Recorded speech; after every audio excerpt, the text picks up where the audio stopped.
Hi, welcome to lesson 2.2, Estimating Instantaneous Rates of Change.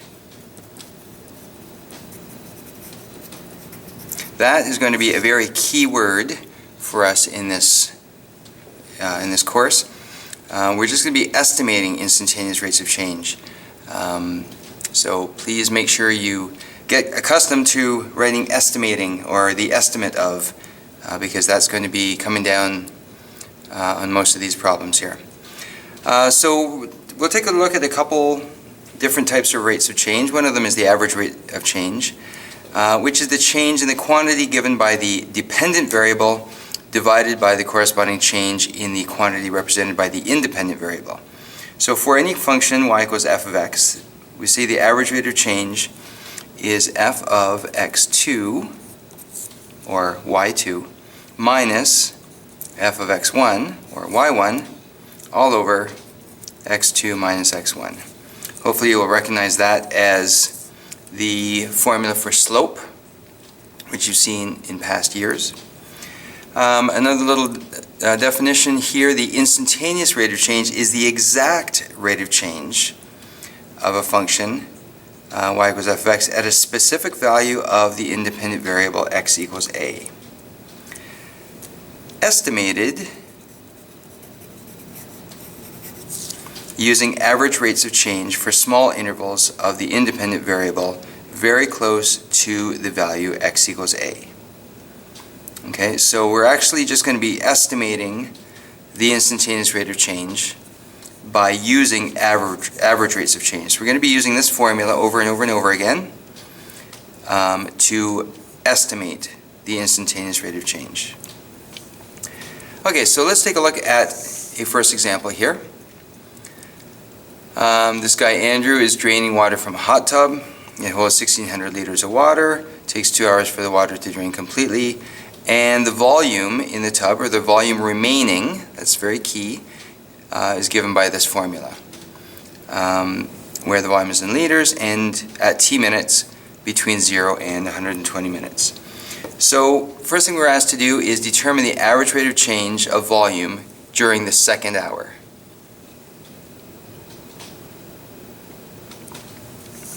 So what we want to do is take a look at this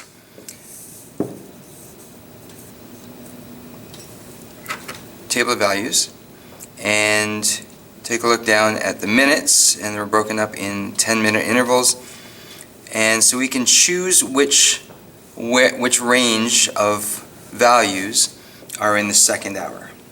So which range of values would be that second hour? Okay, so what we're going to do now is, we know the average rate of change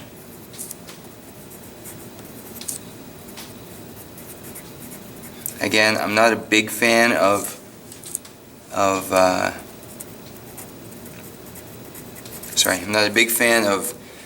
short forms.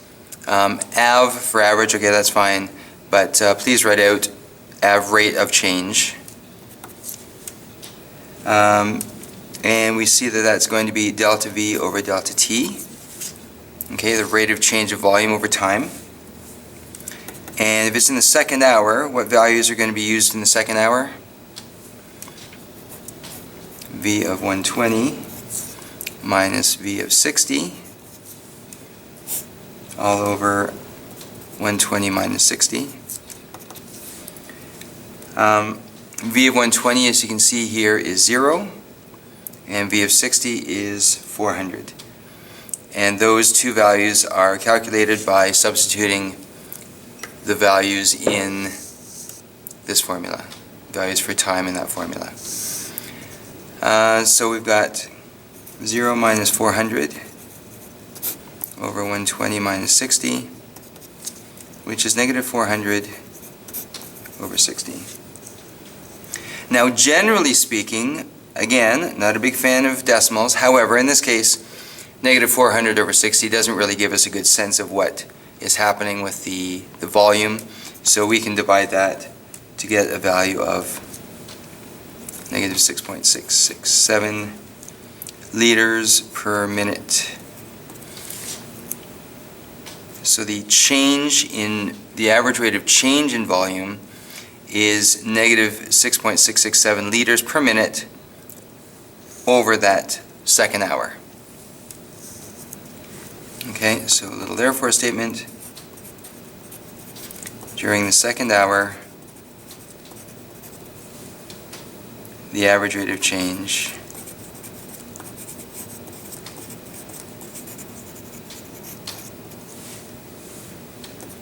in volume is negative 6 point, we can say 66 repeated, or negative 6.67 basically liters per minute. Okay, so let's now move along. The second question of this is determine the instantaneous rate of change at exactly 60 minutes. Well, for the rate of change, notice up here we said that the instantaneous rate of change is the exact rate of change, and we're going to be finding estimates of the instantaneous rate of change, because right now you don't know the math to find the exact instantaneous rate of change. And to estimate the instantaneous rate of change, we're going to be using average rates of change for small intervals of the independent variable close to that value of A. Okay, so we're going to be using this formula for small intervals of values very close to x equals A, and in this case, that x value, that the independent variable, is going to be 60. Okay, so very close values very close to 60 is what we're going to be investigating here, using the average rate of change formula. Okay, because that's the only formula for rate of change that you know thus far. Okay, so let's take a look at this now. Since the rate of change depends on 2 points in order to calculate slope, it is impossible to calculate instantaneous rate of change at an exact time of 60 minutes, which is just 1 point. Okay, so you need 2 points to calculate the rate of change. Thus we use a preceding interval, which is technique 1, part A, in which we're going to be using the values of t between 59 and 60. So it's very close to that target value of 60 that we were talking about before, and we're using small intervals around that. To calculate the average rates of change for different values of t1, while t2 is going to stay at 60. Okay, so when we use t1 and t2 for the formula for the average rate of change, t1 and t2, t1 is going to continually change, where t2 is going to stay at 60. So we're going to start t1 at 59 and gradually increase that value of t1 towards 60. Okay, and here's the formula again, just to refresh your memories. So we're going to fill in this table, and so the first interval is from 59 to 60. So we want to calculate delta V, and we also want to calculate delta T. And then we're going to, of course, divide delta V by delta T. So V of 60 minus V of 59 is 400 minus 413.444. The more decimal places you hold in these stages, these steps, the better for more accuracy. Okay?